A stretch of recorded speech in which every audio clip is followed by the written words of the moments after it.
El gobierno estadounidense se ha construido un pretexto para escalar su agresión política contra Cuba de forma peligrosa. Ahora, ¿por qué hacerlo? ¿Por qué, según Trump, nuestro país es una amenaza maligna? Sobre el tema reflexiona esta noche el colega Humberto López. ¿Cómo estás, Humberto? Adelante, tienes la palabra. Sí, gracias, saludos.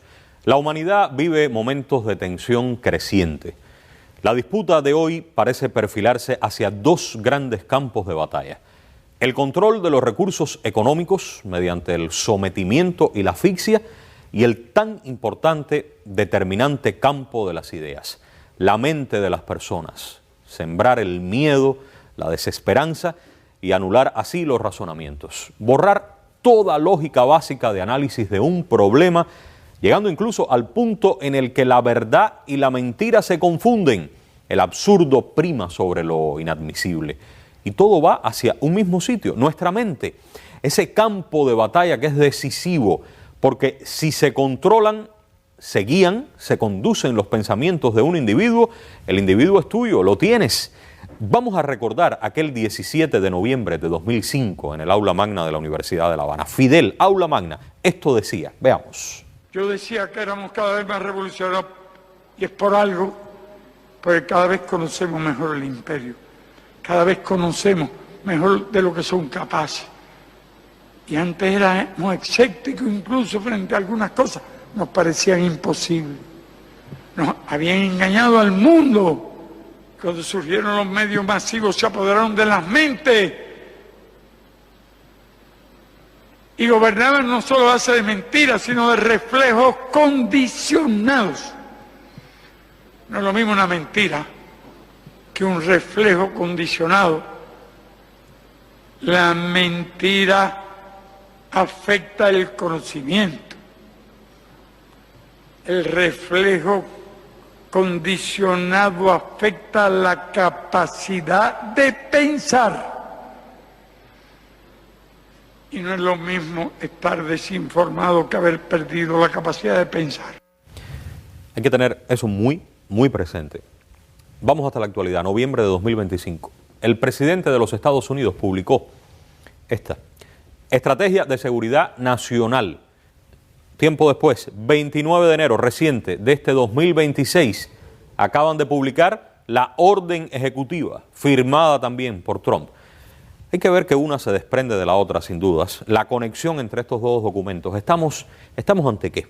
Sin dudas estamos frente al proceso de construcción de un móvil, de ese móvil para escalar la política agresiva contra Cuba. Orden ejecutiva que se perfila, pero se perfila como la punta del iceberg. Se ha construido un pretexto, claro, un pretexto para escalar la agresión y hacerlo de forma peligrosa.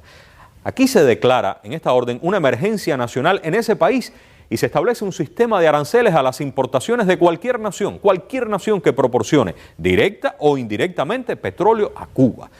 Pero habría que preguntarse, ¿por qué? ¿Por qué hacerlo? ¿Por qué, según ellos, Cuba es una amenaza maligna? Aquí yo traigo algunos de esos pretextos. En análisis simple del texto, usted puede identificar, separar en oraciones algunas de esas acusaciones, los pretextos que sustentan la decisión. Vamos a ver estos tres que pudieran ser, en un análisis, los más generales. Cuba constituye una amenaza inusual y extraordinaria a la seguridad nacional y a la política exterior de los Estados Unidos, con origen total o sustancial fuera de su territorio. 2. Cuba se alinea estratégicamente con estados considerados hostiles por Estados Unidos, incluyendo Rusia, China e Irán. 3. Cuba proporciona apoyo político, logístico, de seguridad o de otra índole a dichos estados. Vamos a quedarnos ahí con los pretextos. Miren, es sobradamente, harto conocido que el gobierno de los Estados Unidos, el Pentágono, el jefe del Estado Mayor Conjunto, la DIA, ¿qué es la DIA? La Agencia de Inteligencia de Defensa de los Estados Unidos. Todos ellos conocen perfectamente que Cuba no constituye amenaza para la seguridad nacional de los Estados Unidos. Ellos lo saben, lo tienen documentado, argumentado, escrito, está demostrado. Todas esas estructuras conocen perfectamente que aquí en Cuba lo que hay es un ejército diseñado, estructurado, ¿en función de qué? De la defensa de la soberanía de este país. Pero de eso están dando fe desde hace tiempo sus propios analistas de inteligencia en informes, en reportes que realizan frecuentemente, generalmente de forma anual. Toda la capacidad, toda la estrategia de Cuba, lo saben, está pensada, organizada sobre la base de la defensa de la nación, jamás, en ningún caso, para la agresión a ningún país. El gobierno de los Estados Unidos hasta este minuto no ha declarado un solo elemento real, objetivo, concreto, para sostener eso que está ahí, para sostener esa acusación. De los vínculos internacionales de Cuba, aquí se hablan de algunos. Todos saben que se mantienen relaciones diplomáticas con la inmensa mayoría de los países de la comunidad internacional, que las relaciones de Cuba se erigen sobre la base de los principios del derecho internacional. El mundo puede, y ha hablado, el multilateralismo, el respeto mutuo. Los países mencionados aquí, en esta orden ejecutiva, ¿han sido qué? Han sido socios estratégicos de Cuba. Saben también que en ningún caso las relaciones con esos países dependen de promover, de alentar, ni con esos ni otros, de desarrollar acciones hostiles contra el gobierno de los Estados Unidos. Las relaciones de Cuba se fundamentan en la solidaridad, en intereses comunes, en intereses comerciales, en la colaboración científica, académica. En ningún caso, lo saben en los Estados Unidos, ni carrera armamentística, ni armas de destrucción masiva. Miren, bastante tecnología, sobrados aviones espías, sistemas de penetración tienen en organizaciones del mundo entero para obtener pruebas reales, pruebas contundentes que demuestren esas acusaciones. De tener un solo elemento real sobre ese tipo de imputación, ¿por qué no lo utilizan? Deberían mostrar las pruebas. Claro, para mostrar las pruebas hay que tenerlas. Mienten burdamente. Lo que sí existe en Cuba es un territorio ilegalmente ocupado por Estados Unidos, donde han mantenido a personas privadas de libertad, en no pocos casos violando sus más elementales derechos, esos derechos que dicen proteger y preservar para otros pueblos del mundo. ¿Qué país puede decir que Cuba participa o ha participado en planes desestabilizadores contra sus gobiernos? El presidente Trump, esto es muy importante, los funcionarios de su administración que tienen esta posición agresiva, ellos no son equivalentes a hablar del gobierno de los Estados Unidos, no lo son. ¿Saben por qué? Porque dentro de ese propio gobierno existen posiciones contrarias a esta política. Existen posturas serias, posturas fundadas, que no comparten esa visión hostil, esa visión absurda y criminal contra Cuba. Lo debe tener claro la comunidad cubana allí en los Estados Unidos, la comunidad internacional, los organismos internacionales. Se trata de exterminio, se trata de genocidio. Se quiere realizar el asalto final contra la revolución cubana y hacerlo al precio de hacer perecer al pueblo, a todos nosotros, con tal de rendirnos. En estos días yo he escuchado parafrasear a Gandhi. La guerra económica, decía algo así, no es mejor, la guerra económica no es mejor que un conflicto armado. Una guerra económica, esto que está aquí, es tortura prolongada. Sus estragos no son menos terribles.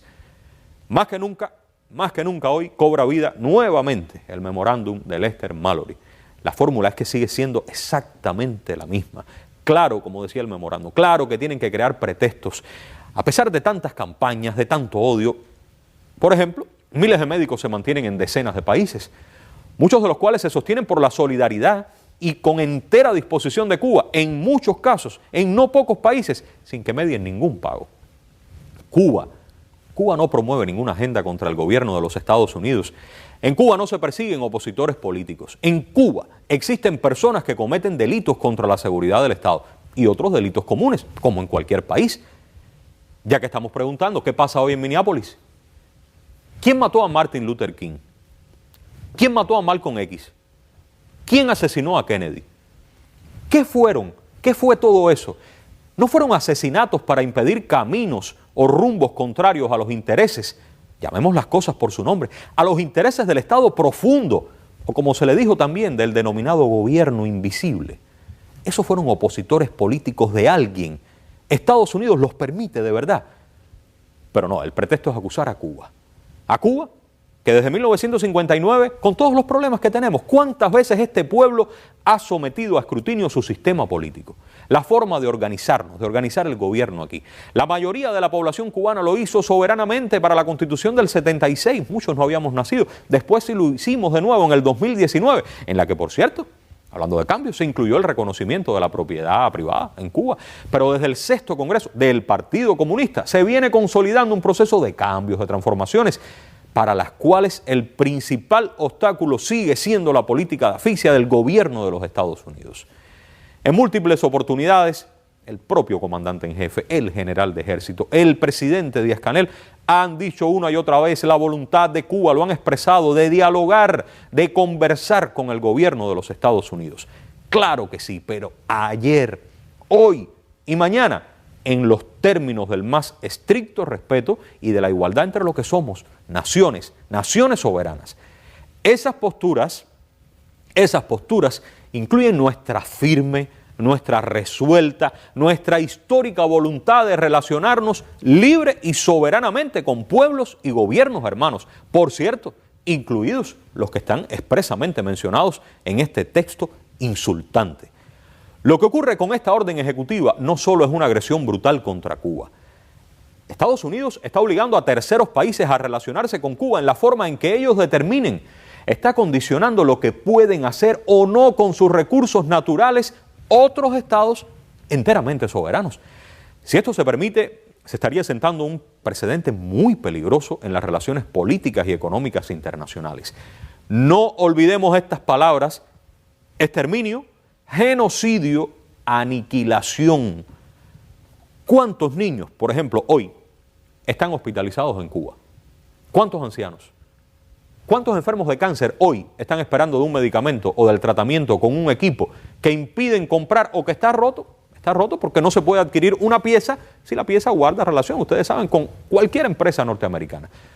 ¿Cuántos salones de operaciones detendrían sus servicios? Servicios ya muy limitados. ¿Cuánto combustible se necesita para generar la energía eléctrica que demandan los hospitales en Cuba? Es masacre, es matanza, repito la palabra, esto es exterminio.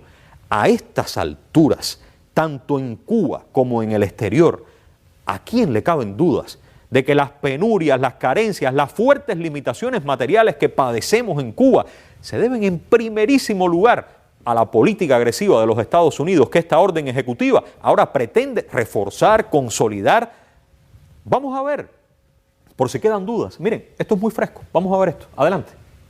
También estamos pidiendo el fin de las remesas a Cuba porque esto va a parar a los bolsillos del régimen. Ese régimen es un cáncer y la forma de curar el cáncer, a veces la cura es dolorosa, pero al final el paciente sobrevive.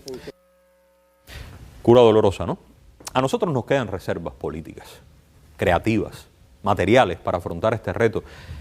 Claro que es difícil, pero es posible afrontarlo. Cuba sigue siendo, a pesar de todo eso, un país estable y un país seguro, si usted lo compara con cualquier nación de la región, a pesar de todo, y la voluntad intacta de mantener la equidad y la justicia social como esos principios fundantes de nuestro proceso.